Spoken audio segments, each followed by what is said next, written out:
Alright, in this tutorial we're going to work through some of the features of a tool called Google Spreadsheets.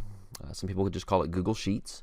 I'm going to just pick a generic and fictitious data set and make a chart out of it so that you can just see the basics, see the principles of how it's done. You may, in some of your assignments, have more requirements that you've got to go through, and you can go through some of these details, but this should be enough to get you started. So I am already in Chrome, I'm logged in, and I've gone to my Google Drive. So let's assume that you've done that same thing on your end. I'm going to go to New and Google Sheets.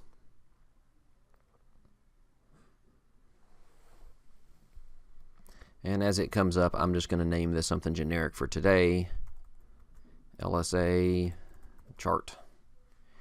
And I'm going to come down here and maybe up here on this first row, I'm just going to write sock caps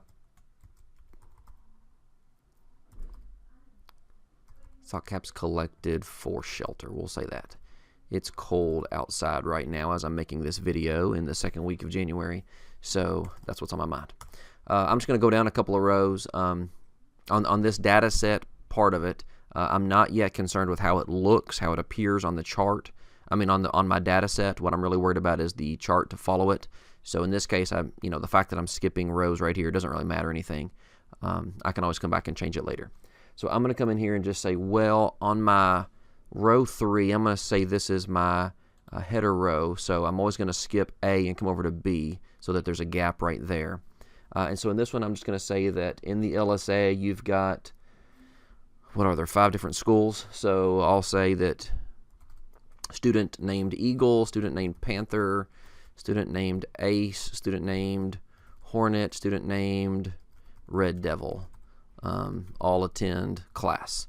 I'm going to come back over here and say that on this cold week of January 8th, we started the collections. We collected all week long, so I'm just going to put January 8, 9, and yes, I could use autofill, but I'm trying to keep this basic, and that should be 5 days for the week. And so student named Eagle on the first day brings in 2 sock caps, and then we'll say 4, 6, 8, and on the last day 10, we'll say that the student named Panther brought in 2 for a couple of days in a row and then made up for it. And then the Ace, we'll say, was absent on the first day and then brought in something slowly. And then the Hornet started off strong and slowly tapered off. Red Devil, we'll say, was working on odds, so I'm going to put 3, 5, 7, 9, 11. Okay, so just made up some stuff. When I click and drag on my data set, and I've not just done the numbers, I've done the header row and what will become our series column here in a second. This button right up here is Insert Chart. I'll click on that. It will think about it for a second, and it will try to think of the best image of what you're looking for. You might sometimes see it come up with something else, and you go, wait, that's not what I wanted. This little chart type that automatically comes up is what you can choose, and I'll just scroll here. You can see that there's various types for you to play with, and I'm just going to leave it on line. Oh, chose the wrong one. So I'm keeping it on line. Alright, so it has decided to put Eagle here, so 2, 4, 6, 8. It's decided to put the dates up here. So maybe it's not ideal. Maybe I need to play with this a little bit more and see what I can come up with. Maybe I'm happy with this.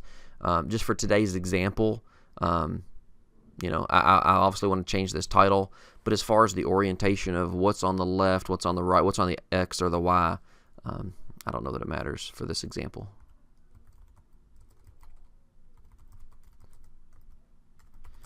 So I'm typing in a title, which will stay there. Notice I could have just typed it right here. This is all of my settings for the title. If I come over here to the series, it's going to apply to all series, left axis, 2-point. You could set trend lines on there, and you see that those all now pop up according to what they are.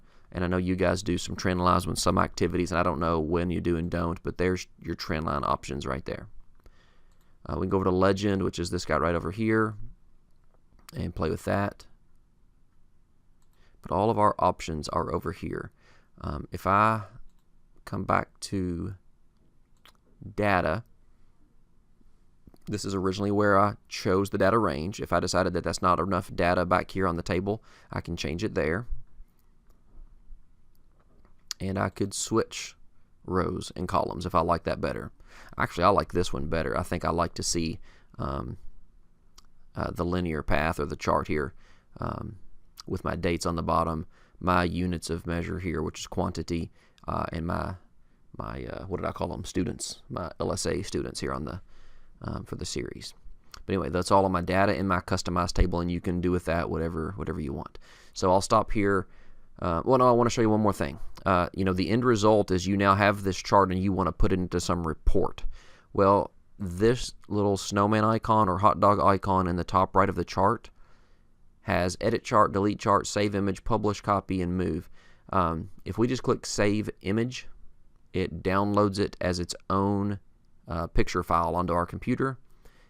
If we had just clicked copy chart, then we could go over to something else and hit paste. Now, you guys have been working on Weebly, and I'm going to suggest that you stop using Weebly and start using Google Sites. In those cases where they're published online, it is better that you insert a saved picture rather than just hitting paste onto a file. Now, if the end result of this was to just go into a report, such as a Google document, well, paste would work just fine there. But anyway, you're still going to get either one of those options in this little upper right corner of the chart. So I'll stop this tutorial, and we'll go on to another one shortly.